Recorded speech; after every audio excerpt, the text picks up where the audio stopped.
આપણને એમ થાય કે શું કાળિયો ઠાકર પોતે આવી ગયો છે અને રાસલીલા રચતો હશે, એટલી આનંદ આવે એ હું આપને સંભળાવું. કઈ એકની સસતી ગતિ ગુજાસ પ્રૌઢ શરદ ઋતુ પ્રકાશ રમન રાસ જગ વિલાસ ચિત વિલાસ લીને એ મુરલી ધન ગતિ રસાલ ગહરે સર કર ગોપાલ હાવ ભાવ સુદ ગથાન मन मराल लीने ब्रिज किए बन बन गुचाल बन ठन बन गत रसाल चित व्रत गत गत गुचाल हाव भाव साजे ए गारी गारी गज हैर हैर बिकसत सुर पैर पैर फर गट गट पैर पैर नटवर नाचे जीर फर गट गट पैर पैर नटवर नाचे. જય દ્વારકેશ દર્શક મિત્રો, દ્વારકા ટુડેમાં હું રવિવારે આપ સૌનું હાર્દિક સ્વાગત કરું છું. હંમેશા દ્વારકા ટુડે આપના માટે વ્યક્તિ વિશેષમાં ગુજરાતના ઘરેણા, સમાજના ઘરેણા અને સમગ્ર દેશના ઘરેણા એવા વિશેષ વ્યક્તિઓ સાથે તમારી મુલાકાત કરાવતા આવતા હોઈએ છીએ. અત્યારે આપણી સાથે એવું જ એક ગુજરાતનું ખ્યાતનામ ઘરેણું બ્રિજદાનભાઈ આપણી સાથે. બ્રિજદાનભાઈ, આપના ફાધરના ટાઈમથી સમગ્ર ગુજરાત, સમગ્ર ભારત એમની જે વાણી છે, એમના પ્રશિક્ષક રહ્યા છે, સાંભળતા આજની તારીખે એમને યાદ કરે છે. ત્યારબાદ તમે મંચ ઉપરથી આ સંસ્કૃતિ, આ પરંપરા કન્ટિન્યુ રાખી છે. આજે દ્વારકાની ભૂમિ ઉપર પહેલાં તો તમારું હાર્દિક સ્વાગત કરીએ છીએ. અને દ્વારકાની ભૂમિ ઉપર અવારનવાર આપ આવતા હો છો, માં મોગલમાના દર્શન કરવા આવતા હો છો. કેવું લાગે છે ખાસ અહીંયા આવીને? અહીંયા તો જ્યારે અમે આવીએ કે મોકો મળે તો હંમેશા એવું થતું હોય કે જલ્દી આપણે દ્વારકાધીશના દર્શન કરવા માટે જઈએ. એક બાજુ માં મોગલ બેઠી છે, એક બાજુ ભગવાન કાળિયો ઠાકર બેઠો છે, અને ત્યાંથી થોડાક આગળ હાલો તો પાછો ત્યાં સોમનાથ મહાદેવ બેઠો છે. તો અહીંયા આપણે જ્યારે આવી શકાય. જો મારા રૂવાડા ઊભા થઈ ગયા તો આવવાનું ખૂબ મન થાય. એટલે આ વખતે તો હું સ્પેશિયલ કોઈ કામ વગર આવ્યો છું, માત્ર ને માત્ર ભગવાનના દર્શન કરવા માટે જ આવ્યો છું. ને મારું નામ બ્રિજરાજ એટલે કૃષ્ણ, મારા દીકરાનું નામ મુરારી, એકનું નામ મુરારી છે એ કૃષ્ણ થાય, અને એકનું નામ છે કૃષ્ણાદિત્ય એટલે કૃષ્ણ. એટલે અમારી ઉપર તો ભગવાનની ખૂબ કૃપા છે, ને પછી 9 લાખ લોબડિયારી માતાજીની પણ એટલી કૃપા છે સાહેબ.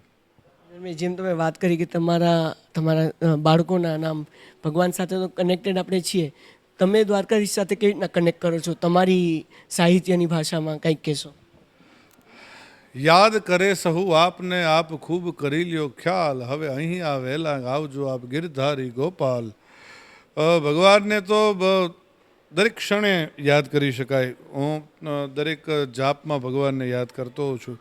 અને ભગવાનને કેવી રીતે આપણે વિસરી શકીએ? કેવી રીતે એક ક્ષણ માટે કે એવી રીતે કેવી રીતે? પણ રોમે રોમે ભગવાન ફરતો હોય. હર હર સમર કર કર રામ રાધા કૃષ્ણ સીતારામ, હર હર સમર કર કર રાધા કૃષ્ણ સીતારામ. પણ આપણો ભારત જે દેશ છે એણે ક્યારેય નિર્માલ્ય દેવની પૂજા નથી કરી. પણ આ દ્વારકાધીશ કેવો છે?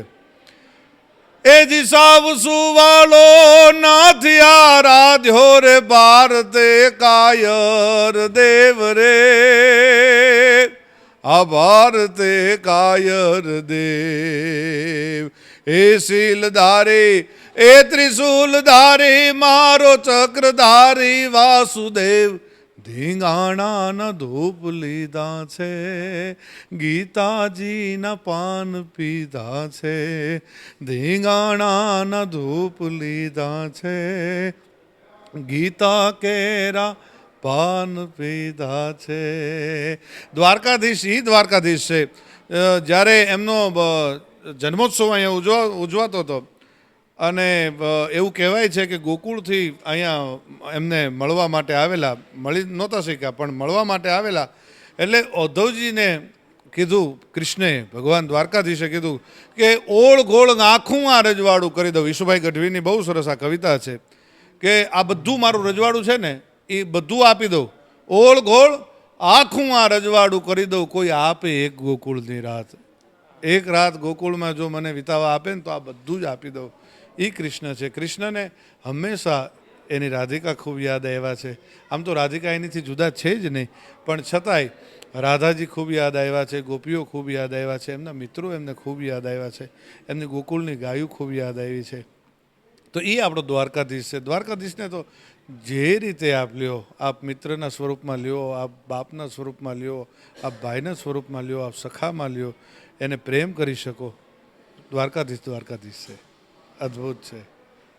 બ્રિજેશભાઈ, અમે હંમેશા જે વ્યક્તિ વિશેષ અમારા સાથે જોડે અમે પૂછતા હોતા હોઈએ છીએ કે દ્વારકાધીશ સાથે તમારું બોન્ડિંગ કેવું છે, પણ તમે તમારી જે ભાષામાં છે, જે સાહિત્યમાં છે, તમારું જે ભગવાન સાથેનું બોન્ડિંગ છે આખું વર્ણન તમે કરી આપ્યું. એ રૂવાડે દ્વારકાધીશ છે ભાઈ, રૂવાડે દ્વારકાધીશ જ છે. ખાસ તમને કહેવા માંગીશ કે જે આપણી ભારતીય સંસ્કૃતિ છે, લોક ડાયરોની ચાહના છે, હજી બી આપણા ગુજરાતમાં એટલી જ પ્રચલિત છે.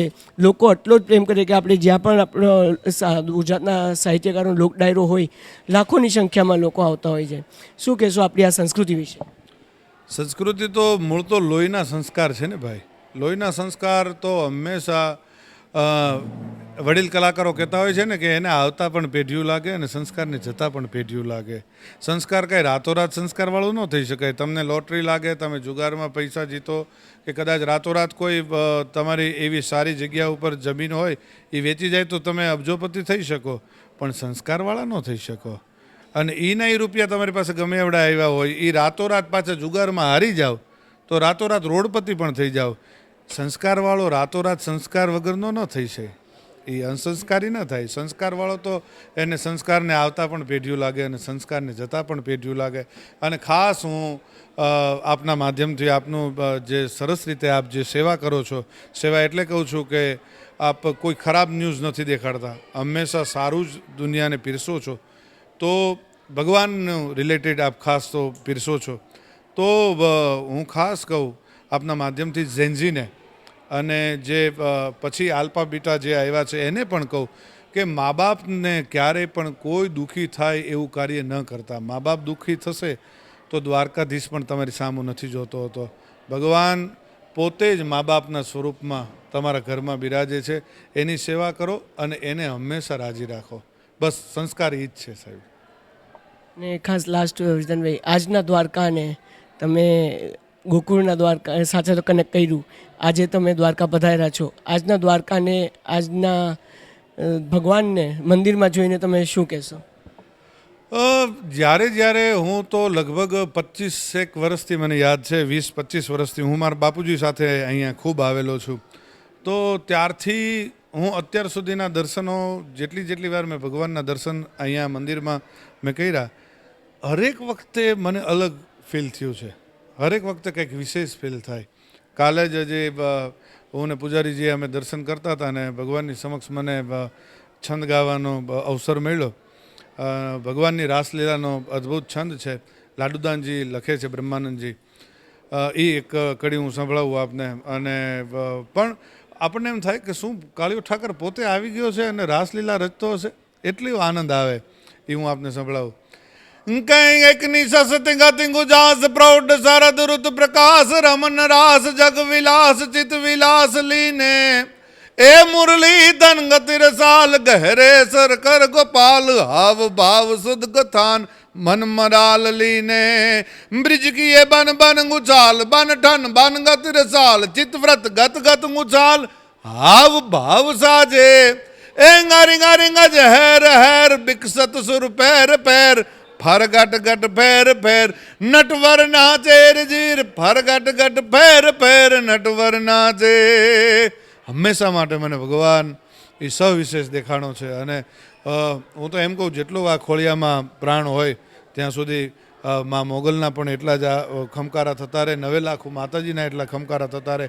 અહીંયા ભગવાન દ્વારકેશ બિરાજે છે, એ કાળિયો ઠાકર પણ એટલા ખમકારા કરતો રહે.